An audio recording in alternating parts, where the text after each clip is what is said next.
باقل كميه سجق عندك هتعملي وجبه غدا طعمها حلو قوي، وهتضاعفي الكميه وهتكفي معاكي اكتر من 10 افراد، وبجد هتشرفك قدام اي حد. ان شاء الله هتجربيها بنفس الطريقه دي وهتعجبك جدا جدا. يلا بينا. وبسم الله. الطاسه على نار عاليه، ضفت فيها مكعب زبده وشويه زيت يسخنوا، ونزلت بكميه السجق. طبعا يا جماعه انا مش عايزه السجق يستوي ولا حتى ياخد لون، انا بس كده هديله صدمه من الناحيتين، هقلبه كده بالشكل ده وعلى طول هبدا اشيله. وبنفس الماده الدهنيه الموجوده في الطاسه هنزل ببصلايه كبيره كنت مقطعاها طرنشات، ومعلقه صغيره من الثوم، وهقلبهم تقليبه كده يا دوبك اشم ريحه الثوم طلعت. هنزل عليهم على طول بالبطاطس. البطاطس طبعا كنت مقطعاها مكعبات صغيره زي ما انت شايفه كده عشان ما تاخدش معانا وقت في السوى. ابداي بقى شوحي كده البطاطس مع البصل والثوم شويه كده على نار عاليه، وتعالي نجهز مع بعض الفلفل. النهارده بقى انا استخدمت فلفل رومي كنت مقطعاه برده قطع صغيره كده طرنشات. انت حابه تضيفي فلفل حراق زي ما انت حابه تضيفي فلفل الوان اللي انت حباه الموجود عندك في البيت استخدميه.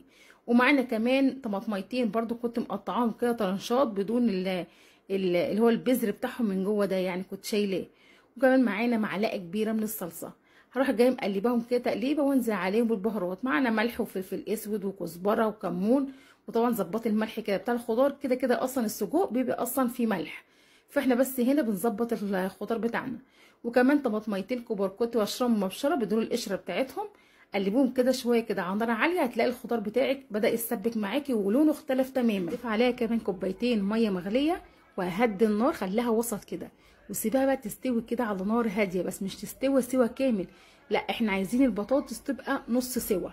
تمام. بعد كده اطفي عليها. لو حابه بقى تكملي بقيه الخطوات بتاعتك على عين بوتاجاز زي ما انت كده في الطاسه، تمام زي ما انت حابه تحطيها في الفرن زي ما انا هعمل كده، اللي انت حباه، الاتنين احلى من بعض.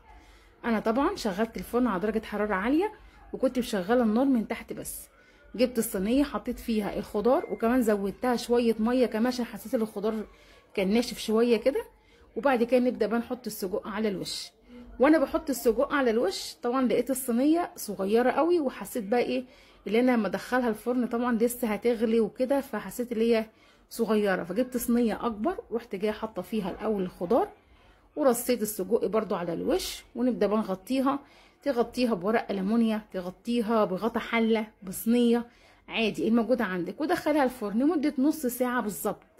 هتلاقيها طلعت معاكي بالشكل الجميل ده. الخضار طعمه يا جماعه وريحته تجنن والله العظيم، يفتح النفس كده. بتعملي جنبها شويه رز ابيض، انا عملت كده بس بصراحه اتاكلت بالعيش، محدش مد ايده على الرز، جميله جدا جدا بالعيش. ان شاء الله هتجربوها بنفس الطريقه وهتعجبكم جدا جدا، وهتعملوها كمان احسن مني. بصي السجق كده مستوي وجميل جدا، والبطاطس مش مهريه، مستويه وجميله جدا، هوريها لك دلوقتي. ان شاء الله يا جماعه هتعملوها وهتعجبكم جدا جدا. يا رب وصفه النهارده تكون عجبتكم، ما تنسونيش باللايك والكومنت الحلو، وجزاكم الله كل خير حسن استماعكم ليا، والسلام عليكم ورحمه الله وبركاته.